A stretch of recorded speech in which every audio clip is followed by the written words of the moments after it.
Nick Radford was in the woods taking photos one day when he found a tiny baby squirrel lying on the ground.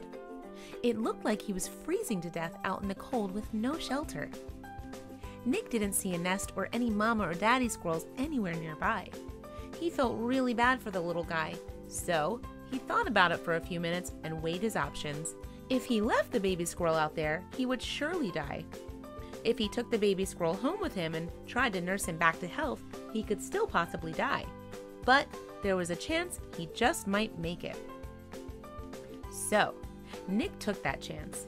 He quickly took the freezing squirrel into his car and made a bed for him out of his jacket. Then he headed home. Once he got home, he made a cozy nest for the baby squirrel and made sure he was getting all warmed up.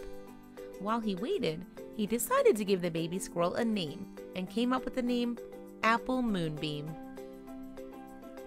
After a little while, Apple Moonbeam woke up and started acting hungry. So, Nick did some research on what to feed baby squirrels and ended up feeding him through a syringe. After Apple Moonbeam had gotten most of his strength back, Nick introduced him to the rest of the family, his 2 dogs. They were thrilled to meet him.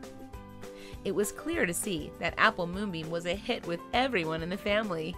He was instantly comfortable enough to play and run all over the dogs, and the dogs were just as comfortable to let him. Have you ever seen anything cuter than this? The dogs and Apple Moonbeam have bonded for sure. What would seem a very unlikely group of animals ended up being a perfect family. What do you think? Would you be willing to save a wild animal like Nick did by bringing them into your own home? In many circumstances, it would not be the right move to make, but it seems in this one, it definitely was. Share this amazing story with your friends.